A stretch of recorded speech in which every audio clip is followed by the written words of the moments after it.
Hello बच्चों, good morning to all of you.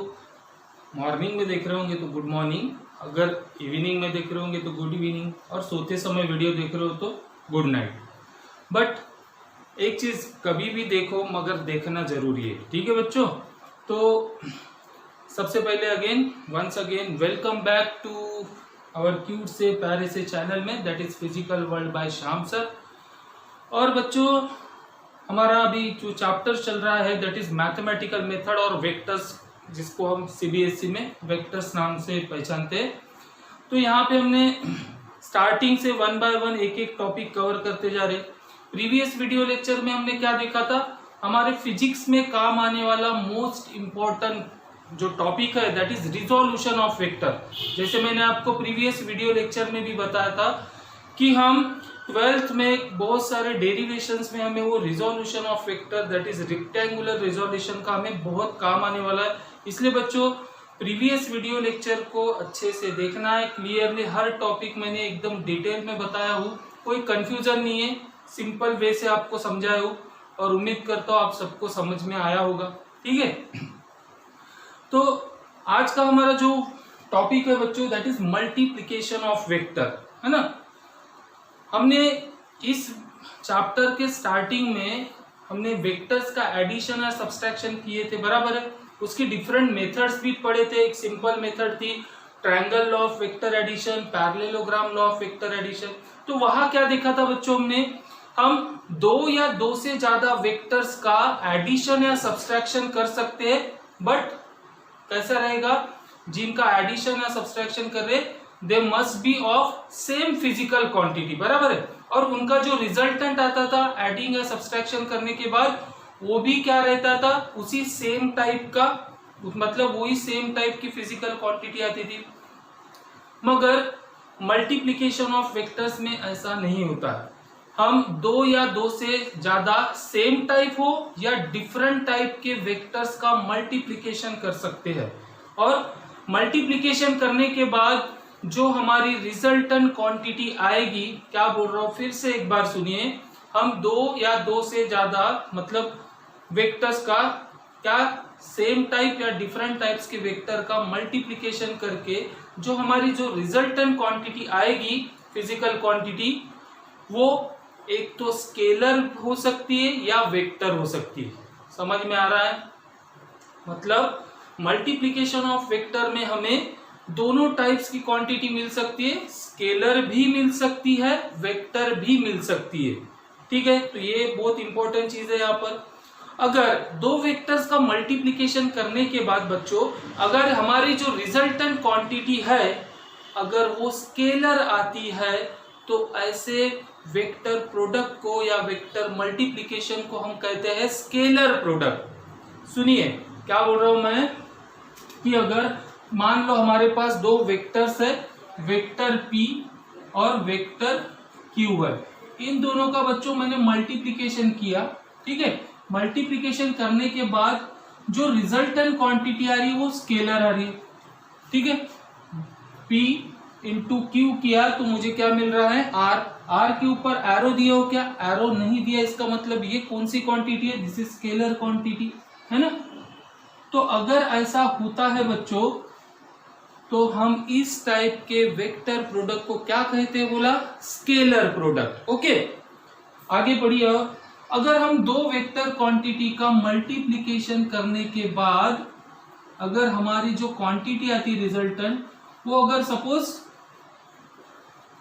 वो third quantity भी क्या रहे, अगर वो वेक्टर क्वांटिटी आती है, तो ऐसे प्रोडक्ट को, ऐसे वेक्टर प्रोडक्ट को हम कहेंगे क्या, मतलब इसको बोलते हैं हम वेक्टर प्रोडक्ट। मतलब दो वेक्टर का मल्टीप्लिकेशन करने के बाद अगर हमारी रिजल्टेंट क्वांटिटी स्केलर है तो हम इसे कहेंगे स्केलर प्रोडक्ट। अगर दो वेक्टर का मल्टीप्लिकेशन करने के बाद जो रिजल्टेंट क्वांटिटी आएगी वो भी अगर वेक्टर ही है, मतलब उसके पास मैग्नीट्यूड के साथ साथ डायरेक्शन भी है, तो ऐसे प्रोडक्ट को, ऐसे मल्टीप्लिकेशन ऑफ वेक्टर्स को क्या कहेंगे बच्चों, वेक्टर प्रोडक्ट, ओके। तो दो टाइप्स के हम मल्टीप्लिकेशन ऑफ वेक्टर्स पढ़ने वाले हैं, एक है स्केलर प्रोडक्ट, एक है वेक्टर प्रोडक्ट। अब यहां पर देखो आइडेंटिफिकेशन में थोड़ा सा कंफ्यूजन हो सकता है ना। ये भी दो वेक्टर का मल्टीप्लिकेशन है, बट ये मल्टीप्लिकेशन करने के बाद जो हमारी रिजल्टेंट क्वांटिटी वो स्केलर मिलने वाली है, और यहाँ पे भी हम दो वेक्टर का ही मल्टीप्लिकेशन कर रहे, फिर भी हमें जो रिजल्टेंट क्वांटिटी है वेक्टर मिलेगी। तो थोड़ा सा आइडेंटिफिकेशन में हमें थोड़ा सा फर्क गिर सकता है। जैसे हमारे पास दो फिजिकल क्वांटिटी है ए और बी, तो इसमें से स्केलर कौन सी, वेक्टर कौन सी, इसको रिप्रेजेंट करने के लिए क्या किया था, वेक्टर को पहचानने के लिए उसके टॉप पर हम ऐसे एरो लगाते हैं, जिससे हमें पता चल जाता है कि ये वेक्टर है, और जिसके ऊपर नहीं है उसको हम कहेंगे स्केलर है। उसी तरह बच्चों हमारे पास दो टाइप्स के वेक्टर मल्टीप्लिकेशन है, तो उनको आइडेंटिफाई करते आना चाहिए। इसीलिए हम स्केलर प्रोडक्ट को डॉट से रिप्रेजेंट करते हैं, और इसीलिए हम स्केलर प्रोडक्ट का हमारा जो सेकेंड नेम होता है that is called as scalar product और डॉट प्रोडक्ट। क्या बोला मैंने,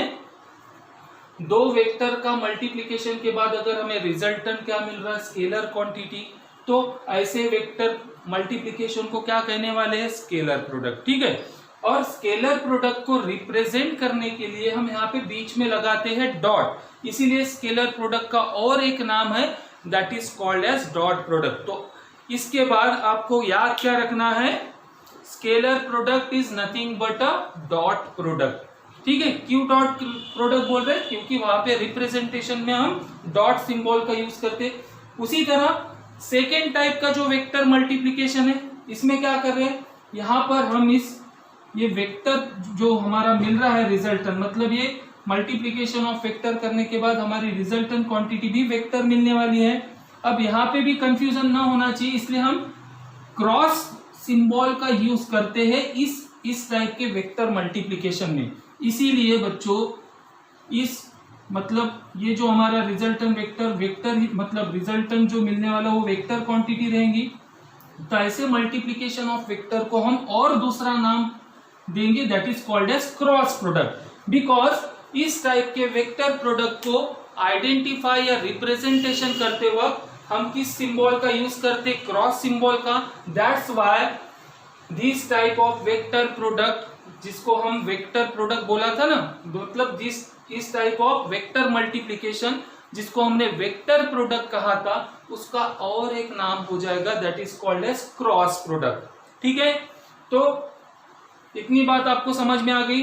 दो वेक्टर का मल्टीप्लिकेशन करने के बाद रिजल्टेंट क्वांटिटी अगर स्केलर आती है तो ऐसे वेक्टर मल्टीप्लिकेशन को हम स्केलर प्रोडक्ट या डॉट प्रोडक्ट कहेंगे।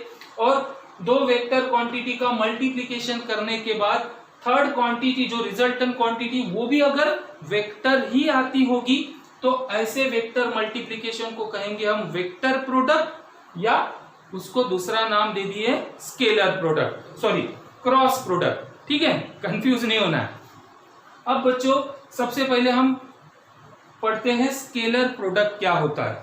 आज के वीडियो लेक्चर में हम स्केलर प्रोडक्ट के बारे में ही पूरा डिटेल पढ़ेंगे। स्केलर प्रोडक्ट की डेफिनेशन क्या होती है, उसके डिफरेंट कैरेक्टरिस्टिक्स क्या होते हैं, उसको हम डिस्कस करने वाले हैं। ठीक है, और जो नेक्स्ट वीडियो लेक्चर रहेगा वो भी मल्टीप्लिकेशन ऑफ वेक्टर के लिए रहेगा, बट वहां पे हम क्या करेंगे, वेक्टर प्रोडक्ट को, उसकी डेफिनेशन, उसके डिफरेंट कैरेक्टरिस्टिक्स को वन बाय वन डिटेल में स्टडी करने वाले। Okay, starting the scalar product और डॉट प्रोडक्ट क्या होता है, उसकी डेफिनेशन। एक चीज अपने कॉपी में इंपॉर्टेंट नोट करके लिख के रखिए कि जब भी कभी हम दो स्केलर क्वांटिटी का मल्टीप्लिकेशन करेंगे तो हमेशा हमें जो क्वांटिटी मिलेगी नेक्स्ट वो हमेशा स्केलर ही रहेगी। मतलब after multiplying to scalar quantity the resultant quantity must be a scalar. But एक चीज नेक्स्ट जो इंपॉर्टेंट मतलब हमारा पॉइंट है कि अगर एक स्केलर है और दूसरी वेक्टर है, तो स्केलर का अगर किसी वेक्टर क्वांटिटी के साथ हम मल्टीप्लिकेशन करेंगे तो हमारी जो रिजल्टेंट क्वांटिटी रहेगी it must be always vector. एक स्केलर का दूसरे वेक्टर के साथ मल्टीप्लिकेशन करने के बाद हमारी रिजल्टेंट क्वांटिटी कौन सी रहेगी, हमेशा वेक्टर क्वांटिटी। ओके, तो इतनी चीजें आपको समझ गई, ये बेसिक चीजें थी। मल्टीप्लिकेशन क्या होता है, मल्टीप्लिकेशन ऑफ वेक्टर करने के बाद हमें कब स्केलर क्वांटिटी मिलेगी, कब वेक्टर मिलेगी, या फिर हम कब किस टाइप के प्रोडक्ट तो ऐसे हमें दो टाइप्स के प्रोडक्ट मिल रहे, वेक्टर मल्टीप्लीकेशन मिल रहे, जिसमें हमें दो वेक्टर का मल्टीप्लीकेशन करने के बाद स्केलर क्वांटिटी मिल रही है, तो उसे हम स्केलर या डॉट प्रोडक्ट बोला है। ठीक है, अब ये स्केलर प्रोडक्ट या dot product of two non zero vectors कैसे डिफाइन करेंगे, यानी उसकी डेफिनेशन क्या है। तो सुनिए, स्केलर प्रोडक्ट और dot product of two vectors is defined as, but two vector कैसे होना चाहिए, नॉन जीरो। स्केलर और dot product of two non zero vector is defined as, it is defined as product of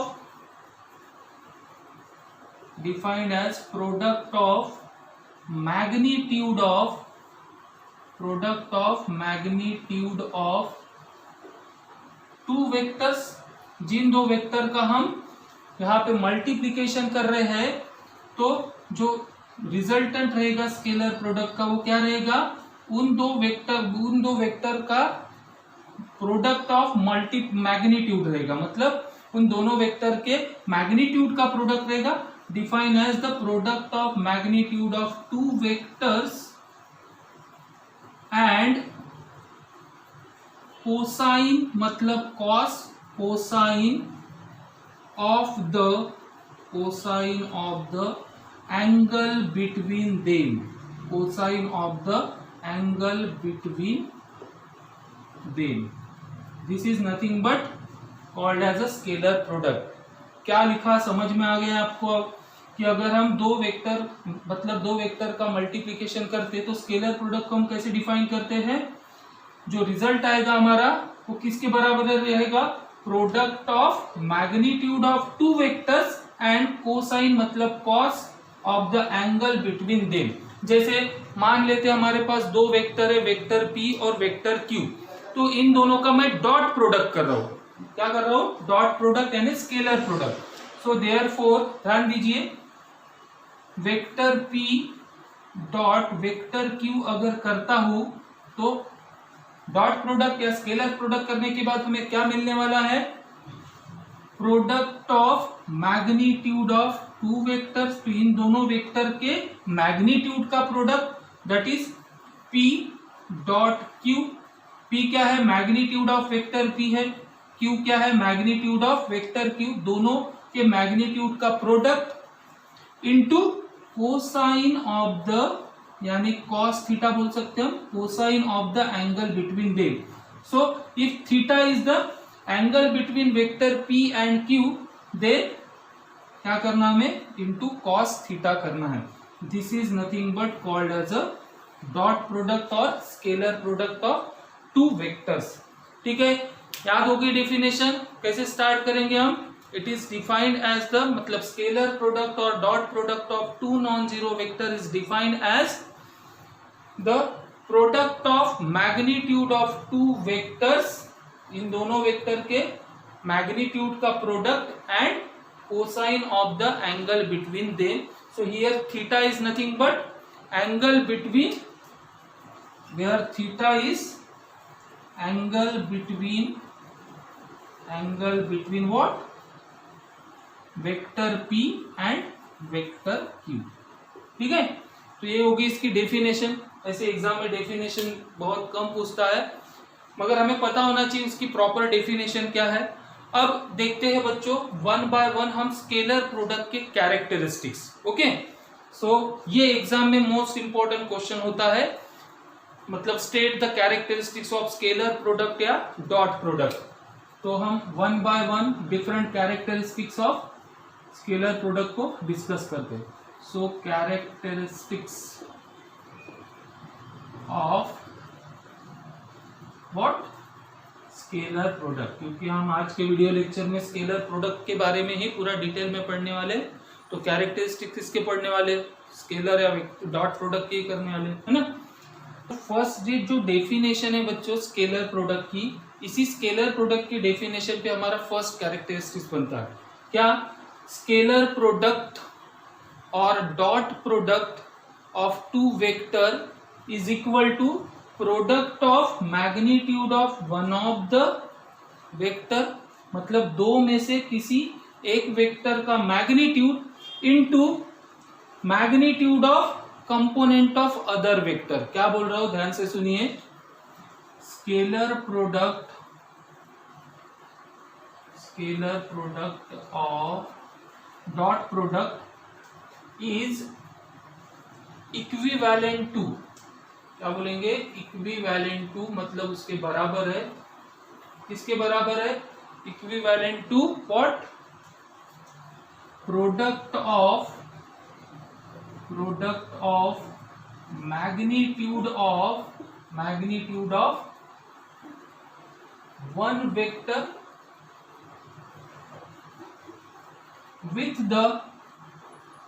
with the magnitude of component किसका component of other vector, कौन सा component, in the direction of first vector, अब maximum बच्चों को क्या लिखा है एकदम से समझ में नहीं आ रहा होगा, है ना। तो ये फर्स्ट कैरेक्टरिस्टिक है। स्केलर प्रोडक्ट क्या बोलता है, इज इक्विवेलेंट, मतलब किसके बराबर है, product of magnitude of one vector. जैसे देखो यहाँ पे हमने दो वेक्टर का मल्टीप्लिकेशन करने के बाद, मतलब डॉट प्रोडक्ट करने के बाद, स्केलर प्रोडक्ट करने के बाद हमें जो आंसर मिल रहा है वो कैसे मिल रहा है, इन दो में से, मतलब पहले वेक्टर का क्या है, ये क्या है, magnitude of the first vector into उसके साथ क्या है बच्चों, ये क्यू कॉस थीटा, इसी को कहते हैं magnitude of component of other vector. ये अदर वेक्टर का कंपोनेंट है, क्यू जो हमारा वेक्टर है उसका कॉस कंपोनेंट है ना, जो किसके डायरेक्शन में रहेगा, फर्स्ट वेक्टर यानी वेक्टर पी के डायरेक्शन में। चलो इसको समझने के लिए एक डायग्राम से हम इसको समझते, ठीक है। सपोज मान लेते हैं हमारे पास दो वेक्टर्स है, देखो अच्छे से ध्यान दोगे तो बढ़िया से समझेगा, अगर आपने ध्यान नहीं दोगे तो आपको कंफ्यूज हो जाएगा। इसलिए क्या है, सपोज हमारे पास दो वेक्टर है, ओके, एक को मान लेते हैं वेक्टर P और दूसरे को मान लेंगे वेक्टर Q। तो suppose this is vector P, जो दूसरा हमारा वेक्टर है, इसको हम कर लेते हैं, थोड़ा सा लेंथ बढ़ा देते हैं ताकि आपको समझने में आसानी जाए, ठीक है। तो ये हो गया हमारा वेक्टर Q, ओके। अब वेक्टर P और वेक्टर Q कैसे है बच्चों, एक दूसरे से थीटा एंगल पर इंक्लाइंड है, मतलब theta is the angle between vector P and vector Q।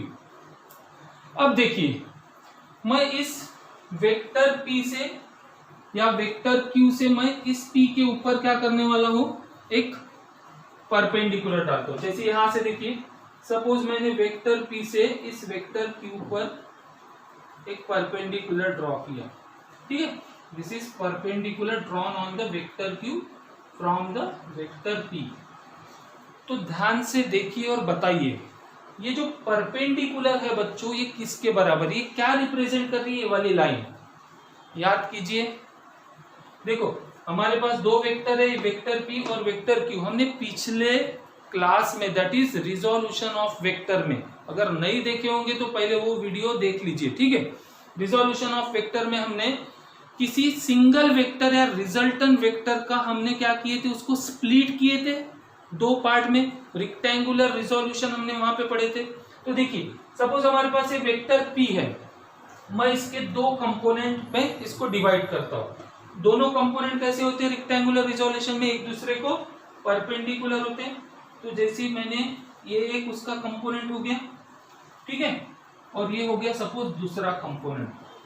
अभी आप फिलहाल में Q के तरफ ना देखना है आपको, है ना, Q के तरफ नहीं देखो, आप सिर्फ किसके तरफ देखना है, वेक्टर P। तो हमारे पास सपोज ये सिंगल वेक्टर था वेक्टर P, इस वेक्टर P को मैंने दो पार्ट में डिवाइड कर दिया, मतलब रिजॉल्व कर दिया।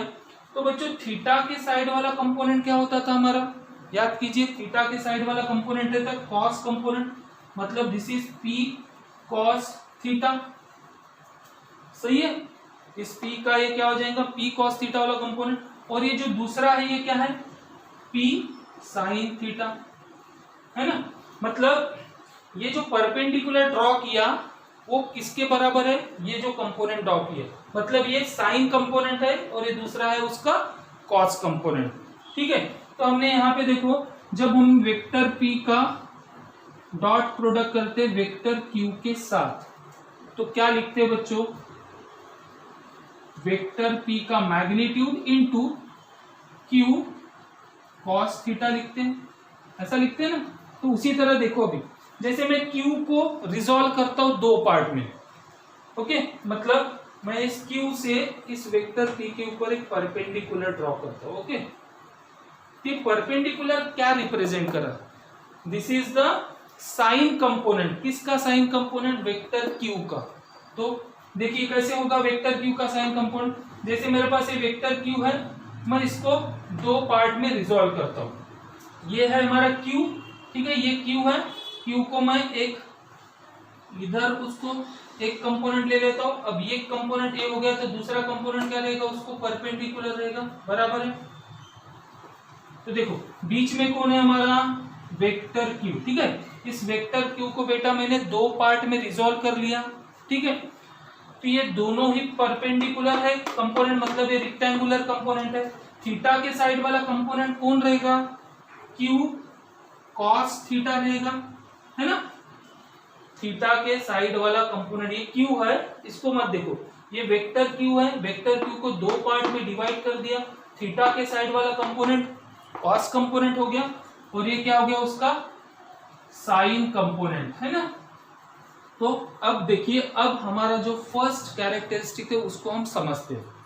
Scalar product is equivalent to product of magnitude of one vector. देखो स्केलर प्रोडक्ट या dot product of two vector is equivalent to product of, किसका प्रोडक्ट कर रहे हैं हम यहाँ पे, product of magnitude of one vector. तो पहले वेक्टर का मैग्नीट्यूड है with magnitude of component of other vector. तो ये Q cos थीटा क्या है, इस वेक्टर Q का कंपोनेंट है कि नहीं। तो वही बोल रहा है with magnitude of component of other vector. तो अदर वेक्टर हमारा Q था, उसके कंपोनेंट का मैग्नीट्यूड, बट कौन सा component, in the direction of first vector. तो फर्स्ट वेक्टर कौन है हमारा, वेक्टर P है, तो वेक्टर P के डायरेक्शन के साथ है कि ये कंपोनेंट, देख लीजिए ये हो गया हमारा वेक्टर P, सही है। तो हमारा जो Q cos थीटा वाला Q का कंपोनेंट है वो किसके डायरेक्शन में, in the direction of P है, समझ में आ रहा है। तो इसीलिए बोला गया फर्स्ट कैरेक्टरिस्टिक्स में द स्केलर प्रोडक्ट और dot product of two vector is equivalent to product of magnitude of one vector and magnitude of component of other vector. कौन सा कंपोनेंट, कंपोनेंट तो दो है उसके पास, साइन कंपोनेंट भी है, कॉस कंपोनेंट भी है, बट कौन सा कंपोनेंट लेते, in the direction of other vector और in the direction of first vector. So हम डॉट प्रोडक्ट और scalar product of two vectors को क्या लिख सकते हैं बच्चों, P डॉट या P इंटू कंपोनेंट ऑफ किसका कंपोनेंट है, वेक्टर Q, किस डायरेक्शन में, इन द, समझ में आ रहा है, in the direction of first vector यानी वेक्टर P। तो this is our first characteristic of scalar product. समझ में आ रहा है। इस डायग्राम को आपको इतना मतलब डिटेल में टेक्स्ट बुक में नहीं दिया, डायरेक्टली आपको ये रट्टा मारना है और फिर उसके बाद ये लिखना, मगर रट्टा मारने की जरूरत नहीं, ये किस वजह से कैसे आया मैंने आपको इस डायग्राम से समझा दिया हो, ठीक है। या फिर हम इसका उल्टा भी करके देख सकते हैं बच्चों। उल्टा कैसे करके देख सकते हैं, जैसे मैंने Q डॉट P कर दिया, ओके। देखिए इधर मैं समझा देता हूं, जैसे हम Q डॉट P करेंगे तो क्या हो जाएगा, अभी समझ लेते हैं इसको 2 मिनट में। चलिए देखिए, जैसे मैंने P डॉट क्यू लिखा था, अब सपोज मैं लिखता हूं Q डॉट P। तो Q डॉट P लिखेंगे तो क्या होगा बच्चों, हम दो वेक्टर्स का डॉट प्रोडक्ट कर रहे हैं या स्केलर प्रोडक्ट कर रहे हैं, तो हमें क्या मिलेगा, Q into P cos theta, है ना। P इंटू क्यू करो या Q इंटू P करो तो क्या होता है, स्केलर प्रोडक्ट का हमारी definition, product of magnitude of two vector into cosine of the angle between them.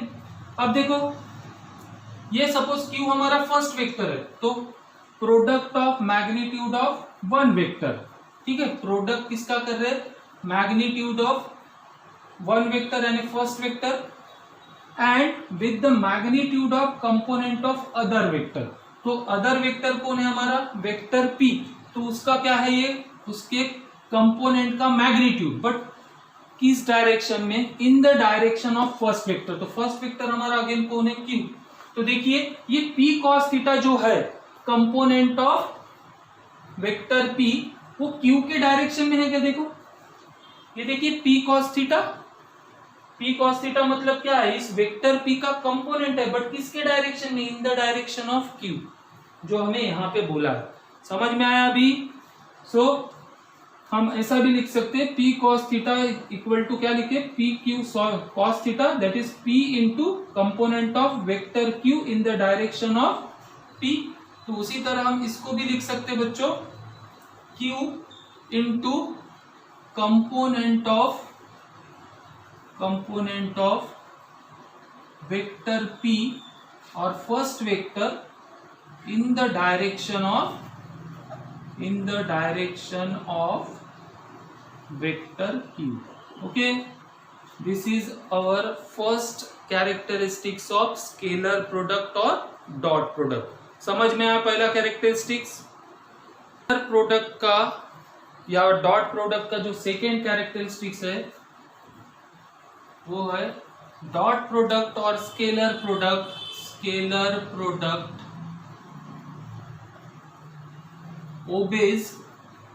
ओबे करना मतलब फॉलो करना, पालन करना। तो scalar product obeys the commutative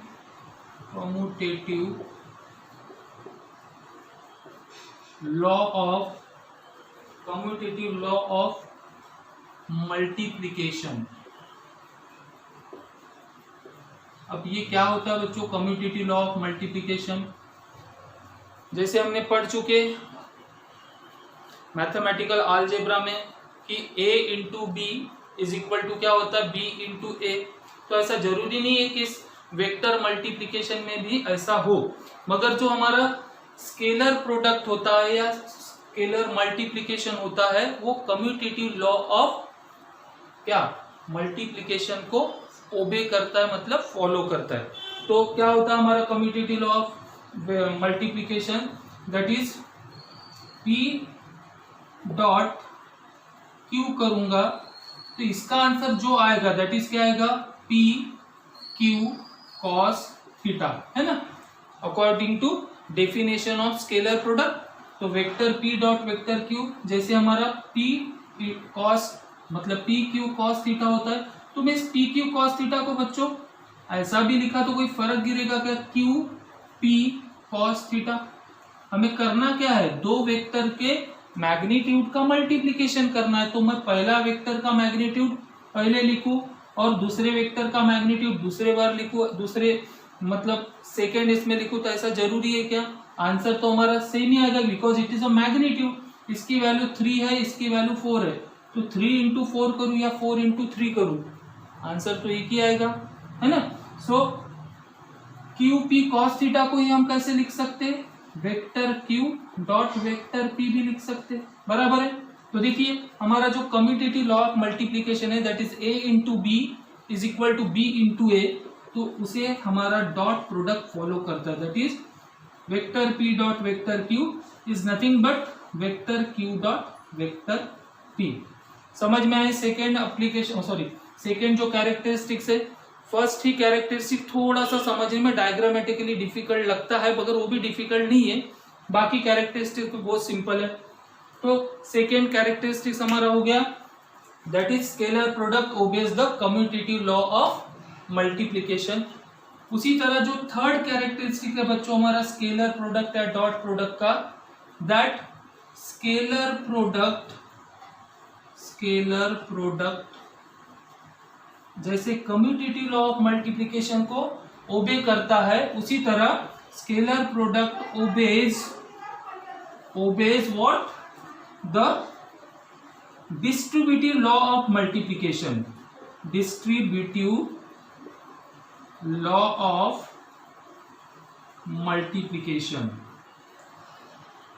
अब डिस्ट्रीब्यूटिव लॉ ऑफ मल्टीप्लिकेशन क्या होता है हमारा, ये भी आपको पता है, सिर्फ इसको डिस्ट्रीब्यूटिव लॉ ऑफ मल्टीप्लिकेशन ही कहते हैं, ये आपको पता नहीं होगा, कुछ लोगों को पता भी है। तो क्या होता है बच्चों distributive law of multiplication, that is जैसे हमारे पास 3 वेक्टर है, वेक्टर p का मैं मल्टीप्लिकेशन कर रहा हूं किसके साथ, स्केलर प्रोडक्ट कर रहा हूं vector q plus vector r के साथ। तो वेक्टर p का मल्टीप्लिकेशन करूंगा मैं vector q plus vector r के साथ, तो ये जो हमारा वेक्टर p है इन दोनों के साथ डिस्ट्रीब्यूट हो जाएगा और इन दोनों के साथ सेपरेट मल्टीप्लिकेशन के इक्वल रहेगा। तो देखिए कैसा रहेगा, वेक्टर p को मैं इन दोनों के साथ मल्टीप्लाई करूंगा तो vector p dot vector q plus vector p dot vector r। तो मैथमेटिक्स में अलजेब्रा में तो हम ये चीज करते ही है। तो हमारा जो स्केलर प्रोडक्ट होता है या डॉट प्रोडक्ट होता है वो भी इस जो लॉ है that is distributive law of multiplication इसको ओबे करता है, मतलब फॉलो करता है। ठीक है, तो कैरेक्टरिस्टिक्स 1 हो गया, 2 हो गया, 3 हो गया। अब देखते हैं कैरेक्टरिस्टिक्स नंबर 4 में स्पेशल केसेस। ओके, ये बहुत इंपॉर्टेंट है, इसकी वजह से हमें न्यूमेरिकल्स में बहुत हेल्प होने वाली। तो स्पेशल केसेस को बच्चों अच्छे से समझना है हमें। Special cases of what, scalar product, special cases of, इधर नीचे लिख देता हूं मैं, स्केलर प्रोडक्ट और dot product of vector p and vector q। 2 vectors है हमारे पास, वेक्टर p और वेक्टर q, इनका जो डॉट प्रोडक्ट या स्केलर प्रोडक्ट करेंगे उसके स्पेशल केसेस देखना हमें। तो फर्स्ट नंबर जैसे हमारा vector p dot vector q करते हैं तो क्या मिलता है बच्चों में, p q cos थीटा, है ना। अब थीटा क्या है यहाँ पर, theta is the angle between 2 vectors है। अब इस थीटा के वैल्यू पर देखिए इस डॉट प्रोडक्ट या स्केलर प्रोडक्ट की वैल्यू कैसे डिपेंड है, कैसे चेंज हो सकती है। तो हमारी केस 1 देखते हैं इसमें, if theta is equal to 0 degree, क्या बोला मैंने, if theta that is angle between vector p and vector q is 0। इसका मतलब क्या, 2 वेक्टर्स है बच्चों हमारे पास, ये 2 वेक्टर अलग अलग एंगल पे इंक्लाइन रहते। अब ये दोनों वेक्टर के बीच का एंगल 0 है, मतलब दोनों वेक्टर क्या हो गए, एक दूसरे को पैरेलल हो गए, है ना। So if theta equal to 0 degree that is when vector p and vector q, मतलब 2 vectors are parallel to each other, parallel to each other, then what happen, क्या हो गया, are parallel to each other, then क्या हो जाएगा, cos 0 कितना होता है बच्चों, cos 0 हमारा 1 होता है और cos 90 0 हो जाता है, बराबर है। तो थीटा की वैल्यू अगर हम यहाँ पे 0 पुट करते हैं देन वेक्टर p क्या हो जाएगा बच्चों, vector p dot vector q is equal to हो जाएगा कि p इंटू क्यू, क्योंकि cos थीटा की वैल्यू हमारी अभी क्या हो जाएगी, थीटा की वैल्यू 0 होने की वजह से cos थीटा हो जाएगा 1। So vector p dot vector q is equal to हो जाएगा pq। और ऐसे केस में सबसे मोस्ट इम्पॉर्टेंट अब एक चीज आपको याद रखना है कि अगर बच्चों दो वेक्टर्स सेम डायरेक्शन में है, पैरेलल टू ईच अदर है, तो ऐसे केस में जो हमारे यूनिट वेक्टर होते हैं स्केलर प्रोडक्ट में, ध्यान रखिए जो यूनिट वेक्टर होते हैं हमारे, जिसे हम x y z Cartesian coordinates, rectangular coordinate system जो होती है, जो हम यूज करते हैं डेली लाइफ में, तो वहां पे हम एक्स वाई और जेड जो डायरेक्शन होती है उसको रिप्रेजेंट करने के लिए क्या करते हैं, यूनिट वेक्टर्स यूज करते हैं आई जे के। तो बच्चों याद रखना है यहाँ पर dot product of two same unit vector, मतलब I dot I is equal to होता है J dot J is equal to होता है के डॉट के। ये आई जे के क्या है, I is the unit vector to represent the direction of X, J is the unit vector in the direction of y axis and k is the unit vector of in the direction of z axis। तो हमेशा याद रखिए dot product of two similar unit vector is always equal to 1। समझ में आ रहा है? इसीलिए देखो यहाँ पे cos थीटा, थीटा की वैल्यू 0 हो गई तो cos थीटा 1 होता है। तो उसी के साथ हमें और एक चीज ये याद रखना है कि dot product of two same unit vector is always 1, चाहे वो आई डॉट आई करे, जे डॉट जे करे या के डॉट के। न्यूमेरिकल सॉल्व करते हो बच्चों ये रूल हमें बहुत काम आने वाला है, इसलिए याद रखिए। अब जो सेकेंड केस होती है हमारी यहाँ पे स्पेशल केसेस में, that is case number 2, if theta equal to 180 degree. अगर थीटा की वैल्यू 180 है मतलब क्या, ये हमारा वेक्टर P है, ये हमारा वेक्टर Q है और दोनों ऐसे है, मतलब तभी तो इन दोनों के बीच का एंगल कितना हो जाएगा 180 डिग्री। यहाँ पे रहता तो 90 होता, अब यहाँ रहेगा तो 90 प्लस 90, मतलब ये टोटल एंगल कितना हो गया 180। सही है? तो इफ थीटा इज 180 डिग्री मतलब दो वेक्टर्स एक दूसरे के एंटी पैरेलल बोलेंगे, ऐसे थे तो पैरेलल, ऐसे रहेंगे तो anti parallel. So if theta is equal to 180 degree, that is when two vectors, vector P and vector Q suppose are anti parallel,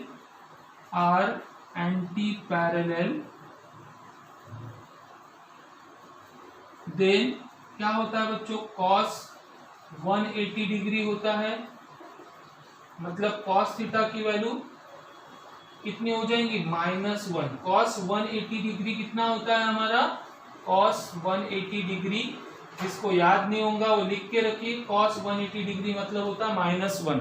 ठीक है? सो इफ थीटा मतलब angle between the two vectors is 180 degree, that is the two vectors vector P and Q are anti-parallel to each other, then cos theta की value हो जाएंगी -1 और हमें क्या मिलेगा, दो वेक्टर का जो डॉट प्रोडक्ट है वो किसके बराबर रहेगा, vector P dot vector Q is equal to आएगा -P इंटू Q। समझ में आ गया? तो ये सब स्पेशल केसेस है, न्यूमेरिकल सॉल्व करते वक्त हमें ये एंगल दिया रहता है, तो अगर ये केसेस हमें याद है तो हम फटाफट न्यूमेरिकल्स को सॉल्व कर सकते हैं और हमारे आंसर भी गलत नहीं होंगे। तो समझ में आए बच्चों? केस नंबर 4 के दो केसेस मतलब सॉरी कैरेक्टरिस्टिक्स नंबर 4 के हमारे दो केसेस हो गए। इफ दोनों मतलब दोनों वेक्टर्स अगर पैरेलल है मतलब थीटा 0 है, तो क्या करना है, दो वेक्टर का डॉट प्रोडक्ट रहेगा वो इक्वल टू क्या रहेगा, product of magnitude of two vector, और यहाँ पर क्या आ जाएगा माइनस साइन आ जाएगा जब दोनों वेक्टर एक दूसरे के एंटी पैरेलल रहेंगे, मतलब angle between them is 180 degree. अब इसकी जो थर्ड केस होती है that is case number 3। Special cases में हमारी दो केसेस हो गई। अब डिस्कस करते थर्ड केस। कौन सी थर्ड केस है, if the two vectors are perpendicular to each other, मतलब थर्ड केस नंबर है इसके अंदर हमारी, if theta equal to 90 degree, that means two vectors are perpendicular to each other. If theta equal to 90 degree, that is when two vectors, vector P and vector Q, कैसे रहेंगे? Theta 90 degree मतलब they are perpendicular to each other. P and vector Q are perpendicular to each other. Then what happen? cos 90 कितना होता है? 0 होता है हमारा. That is cos theta मतलब cos 90 की वैल्यू हो जाएंगी हमारी 0. तो ऐसे केस में दो वेक्टर्स का जो स्केलर प्रोडक्ट है या डॉट प्रोडक्ट है वो कितना हो जाएगा? क्या होता है हमारा? पी क्यू कॉस थीटा, और कॉस थीटा की वैल्यू तो कितनी आ रही है हमारी? 0. मतलब if two vectors are perpendicular to each other then their scalar product और dot product is always equal to 0. समझ में आई? जो थर्ड केस है कि अगर दो वेक्टर्स एक दूसरे को परपेंडिकुलर है तो हमेशा उनका डॉट प्रोडक्ट क्या रहेगा बच्चों? 0. और इसी वजह से याद रखना कि दो different unit vectors that is I dot J या फिर J डॉट K या फिर K डॉट I, मतलब कोई भी दो डिफरेंट यूनिट वेक्टर का बच्चों अगर डॉट प्रोडक्ट करेंगे तो वो हमेशा रहेगा 0. क्यों ऐसा? देखो ये आई जे क्या है? यूनिट वेक्टर है एक्स वाई जेड डायरेक्शन को रिप्रेजेंट करने के लिए. तो ये एक्स वाई और जो जेड है, एक्स वाई जेड डायरेक्शन क्या होती है? एक दूसरे को म्यूचुअली परपेंडिकुलर होती है ना. तो इसके लिए आई है और इसके लिए जे है. तो बच्चों अगर दो वेक्टर है, एक एक्स डायरेक्शन में एक वाई डायरेक्शन में, और एक्स और वाई डायरेक्शन मतलब वो दोनों क्या है? एक दूसरे को परपेंडिकुलर है. उन दोनों के बीच का एंगल कितना हो जाएगा? 90 डिग्री. मतलब इधर वेक्टर पी है, इधर वेक्टर क्यू है. तो इन दोनों वेक्टर का अगर मैं डॉट प्रोडक्ट करूंगा तो क्या आएगा? 0 आने वाला है. तो इसीलिए हमेशा याद रखना कि दो डिफरेंट यूनिट वेक्टर का डॉट प्रोडक्ट हमेशा क्या रहेगा? Equal to 0. जैसे यहां पर दो सेम टाइप के वेक्टर है, मतलब देखो वेक्टर आई है, दूसरा भी मतलब वेक्टर पी एक्स डायरेक्शन में, वेक्टर क्यू भी एक्स डायरेक्शन में, मतलब दोनों पैरेलल है, दोनों के बीच का एंगल 0 है. तो हमारा cos थीटा की वैल्यू कितनी आती थी बच्चों? 1. इसीलिए दो सेम यूनिट वेक्टर का डॉट प्रोडक्ट हमेशा इक्वल टू 1 और दो डिफरेंट वेक्टर का डॉट प्रोडक्ट हमेशा क्या रहेगा? Equal to 0. तो ये दोनों ही चीजें बहुत इंपॉर्टेंट है न्यूमेरिकल सॉल्व करते वक्त. तो इन दोनों को अच्छे से याद रखना है. ठीक है, यहां तक के हमारा कितने हो गए? 4 कैरेक्टरिस्टिक हो गए. नाउ अभी इसका जो 5th कैरेक्टरिस्टिक्स है बच्चों, क्या?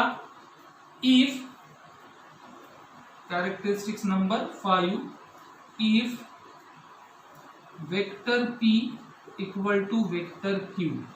क्या बोल रहा हूं? ध्यान से सुनिए. अगर दो वेक्टर्स एक दूसरे के इक्वल वेक्टर्स है, इक्वल वेक्टर का मतलब क्या होता है?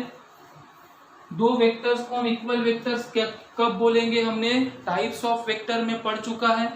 दो वेक्टर्स को इक्वल वेक्टर तभी कहेंगे जब उन दोनों का magnitude as well as direction same रहेगी. ठीक है, तो अगर दो वेक्टर्स हमारे सेम है मतलब vector P equal to vector Q, मतलब इन दोनों का मैग्नीट्यूड भी सेम है, इन दोनों की डायरेक्शन भी सेम है. देन अगर इन दोनों का बच्चों हम डॉट प्रोडक्ट करते, that is vector P dot vector Q, क्या होगा बताइए? इट इज इक्वल टू, एक तो P स्क्वेयर भी लिख सकते हैं या Q स्क्वेयर भी लिख सकते हैं या equal to P into Q भी लिख सकते हो. तो ये तो हमें पता है P इंटू Q होगा, but it is equal to P square और इक्वल टू Q स्क्वेयर. ये कैसा लिख रहे हैं हम? देखो दो वेक्टर्स क्या है बोला? इक्वल है, मतलब दोनों का मैग्नीट्यूड भी सेम है, दोनों की डायरेक्शन भी सेम है. डायरेक्शन सेम है मतलब थीटा की वैल्यू 0 है. अगर थीटा 0 है बेटा तो P डॉट क्यू करता हूं मैं, P डॉट क्यू करूंगा तो इक्वल टू क्या आएगा, P इंटू क्यू आएगा, है ना, इक्वल टू क्या आ जाएगा, P इंटू क्यू। अब ये P और Q क्या है, P is the magnitude of vector P and Q is the magnitude of vector Q। और दो वेक्टर जब इक्वल है तो उन दोनों का मैग्नीट्यूड भी इक्वल है, मतलब हम P इक्वल टू Q लिख सकते हैं या Q इक्वल टू P लिख सकते हैं, सही है। तो इस Q के जगह अगर मैं P लिख दिया तो P into P P square हो जाएगा, या फिर इस P के जगह मैं Q लिख दिया, that is magnitude of vector Q लिखा तो क्या हो जाएगा, Q स्क्वायर। समझ में आ रहा है। तो if two vectors are equal, मतलब their magnitude as well as direction is equal, then vector P dot vector Q is equal to क्या होगा, एक तो हम स्क्वेयर ऑफ मैग्नीट्यूड ऑफ दो में से कोई भी एक वेक्टर का स्क्वेयर मैग्नीट्यूड का हम स्क्वेयर कर सकते, लिख सकते हैं, ठीक है। तो कितने कैरेक्टरिस्टिक्स हो गए हमारे, अभी 5 कैरेक्टरिस्टिक हुए, और जो मेन और मोस्ट इंपॉर्टेंट है कैरेक्टरिस्टिक्स नंबर 6, तो उसको डिस्कस करते हैं अभी। जो हमारा कैरेक्टरिस्टिक्स नंबर 6 है, दैट इज, ये भी एक इंपॉर्टेंट कैरेक्टरिस्टिक्स है, इसके ऊपर भी हमारे न्यूमेरिकल्स डिपेंड है। क्या बोलता है कि जो हमारा स्केलर प्रोडक्ट होता है वेक्टर्स का, scalar product of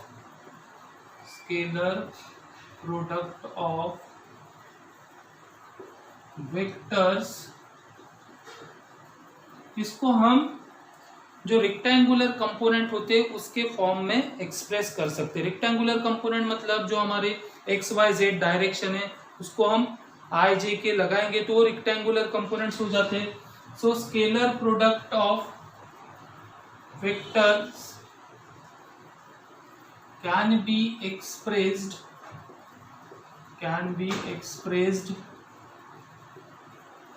in terms of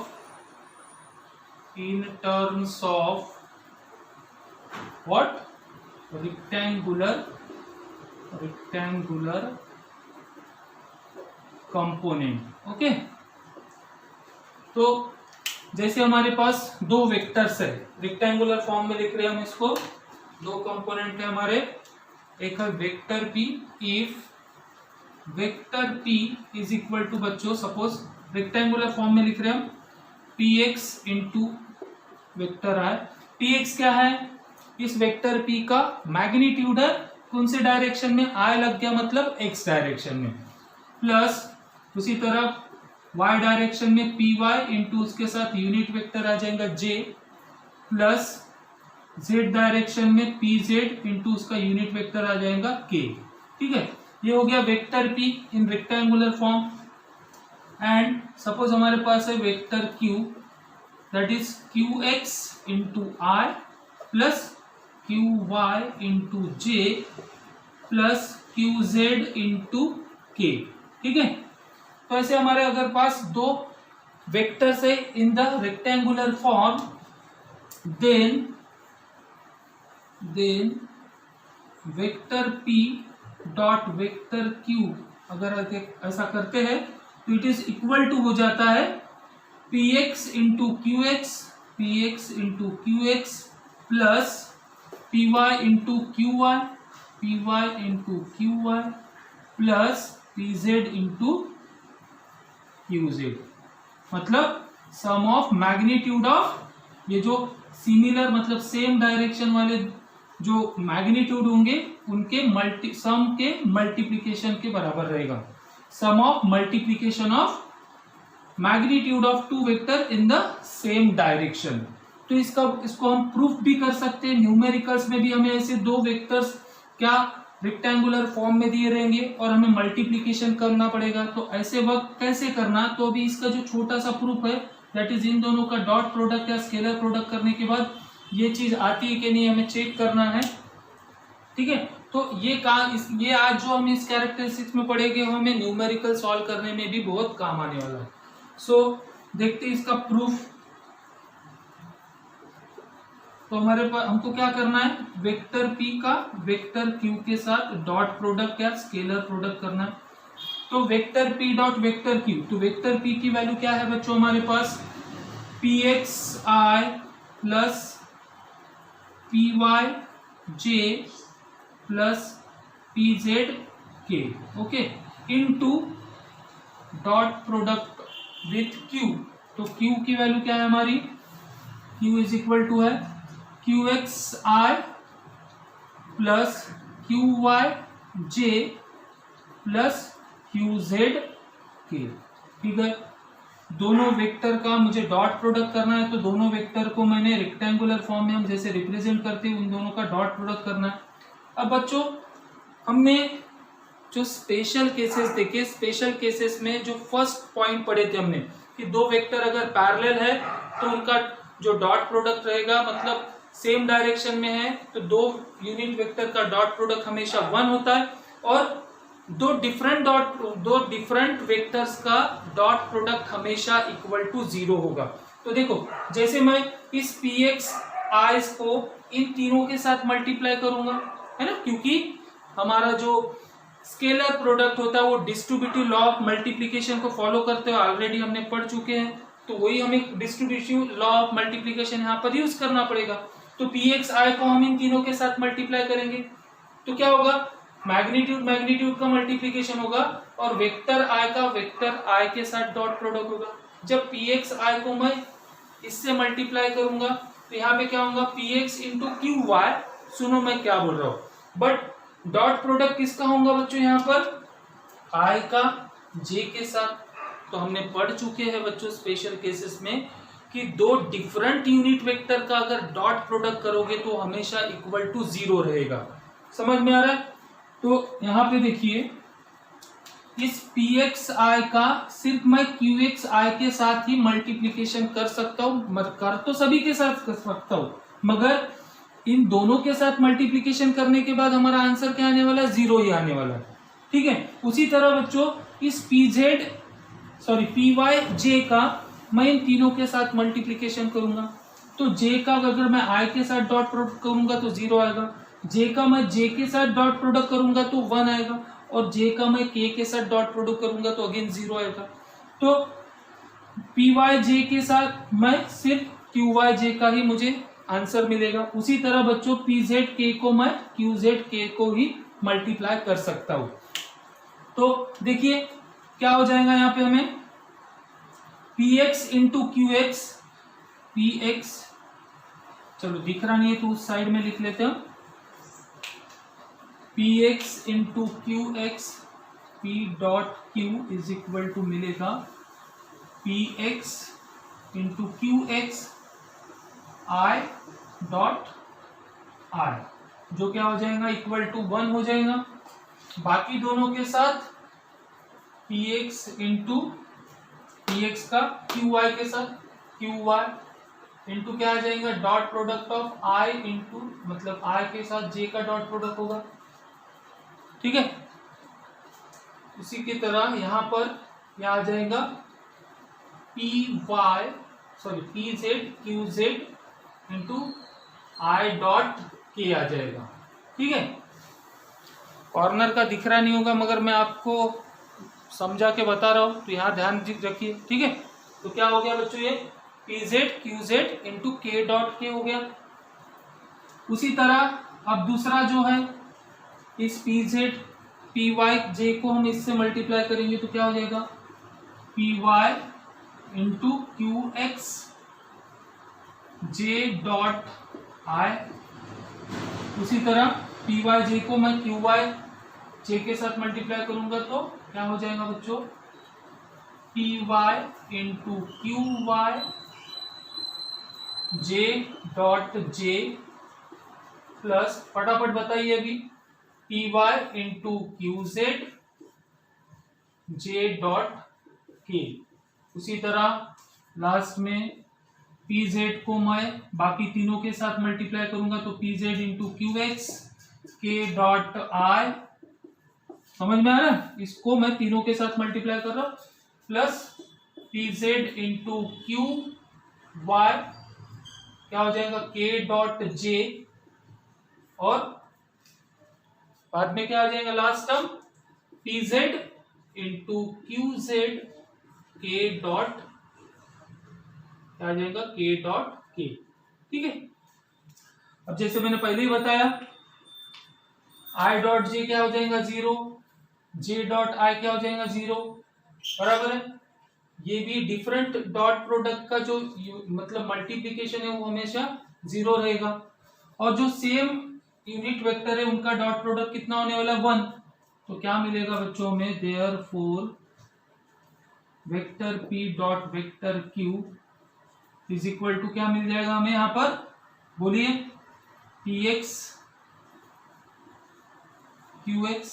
सही है, क्योंकि आई डॉट आई 1, बाकी तीनों तो 0 ही हो जाएंगे, प्लस इस लाइन में क्या मिल रहा है हमें, जे डॉट जे 1 हो जाएगा तो पी वाई क्यू वाई। उसी तरह इस लाइन में के डॉट के 1 होगा, बाकी दोनों तो ये 0 होने वाले, तो पी जेड क्यू जेड। ठीक है, तो this is the characteristics number 6, जिसको हमने प्रूफ भी कर दिया। क्या कि scalar product of two vectors can be expressed in terms of rectangular component, that is P dot vector Q करने के बाद पी एक्स क्यू एक्स आ गया हमारा, सही है कि नहीं, P X Q X, then P Y Q Y, और then P Z Q Z. तो आज के वीडियो लेक्चर में हमने मल्टीप्लिकेशन ऑफ वेक्टर्स स्टार्ट किए, और मैंने जैसे स्टार्टिंग में बताया कि मल्टीप्लिकेशन ऑफ वेक्टर्स के 2 टाइप्स होते हैं। अगर 2 वेक्टर्स को मल्टीप्लाई करने के बाद अगर हमारी क्वांटिटी स्केलर आती है तो हम उसको स्केलर प्रोडक्ट कहेंगे, और 2 वेक्टर्स का मल्टीप्लिकेशन करने के बाद हमारी रिजल्टेंट क्वांटिटी भी वेक्टर होती है तो हम उसे क्या बोलेंगे, वेक्टर प्रोडक्ट। और स्केलर प्रोडक्ट को रिप्रेजेंट करने के लिए हमने डॉट का यूज किया, इसलिए उसको डॉट प्रोडक्ट, और जो वेक्टर प्रोडक्ट है उसको रिप्रेजेंट करने के लिए हम क्रॉस सिंबल का यूज किया, तो दैट इज कॉल्ड एज, मतलब उसको हम क्रॉस प्रोडक्ट भी बोलते हैं। तो बच्चों आज के वीडियो लेक्चर में हम स्पेशली मल्टीप्लिकेशन ऑफ वेक्टर में स्केलर प्रोडक्ट या डॉट प्रोडक्ट के बारे में पढ़े। डॉट प्रोडक्ट की डेफिनेशन क्या होती है, उसके डिफरेंट कैरेक्टरिस्टिक्स, इन कैरेक्टरिस्टिक्स में हम बहुत कुछ चीजें सीखे हैं जो हमें न्यूमेरिकल सॉल्व करने में काफी हेल्प करने वाले। एग्जाम में थ्योरेटिकल क्वेश्चन भी आता है, स्टेट द कैरेक्टरिस्टिक्स ऑफ क्या हमारा स्केलर प्रोडक्ट, तो अगर 3 मार्क के लिए पूछता है तो 6 कैरेक्टरिस्टिक्स लिखो, 2 मार्क के लिए पूछता है तो 4 कैरेक्टरिस्टिक्स लिखो। समझ में आ रहा है? तो this is all about the today's video lecture. मिलते हैं नेक्स्ट वीडियो लेक्चर में, जो हमारा मल्टीप्लिकेशन ऑफ वेक्टर का सेकेंड पार्ट रहेगा, that is called as vector product और क्रॉस प्रोडक्ट। तो वेक्टर प्रोडक्ट क्या होता है, उसकी डेफिनेशन, उसके डिफरेंट कैरेक्टरिस्टिक्स हम नेक्स्ट वीडियो लेक्चर में डिस्कस करेंगे। वैसे तो इस वीडियो लेक्चर में भी हम उसको कंटिन्यू कर सकते थे, मगर हमारा ऑलरेडी जो वीडियो लेक्चर है काफी लेंथी बन गया, और फिर आप बहुत ज्यादा लेंथी वीडियो लेक्चर को एक साथ देखते नहीं, आधा घंटा देखते हो वीडियो छोड़ देते हो, तो ऐसा नहीं होना चाहिए। इसलिए मिलते हैं नेक्स्ट वीडियो लेक्चर में। Till then thank you very much for watching the videos. और एक चीज बता रहा हूँ मैं, जो चीजें पढ़े हैं उसको कॉपी में नोट डाउन करो। कुछ चीजों में आपको कंफ्यूजन होता है, आप इसको डिस्कस भी कर सकते हो मुझसे। और अगर आपको वीडियो पसंद आया होगा, आपको सभी कॉन्सेप्ट समझ में आए होंगे, तो please like, share and subscribe करना ना भूले। So thank you very much बच्चों, once again, and have a nice day.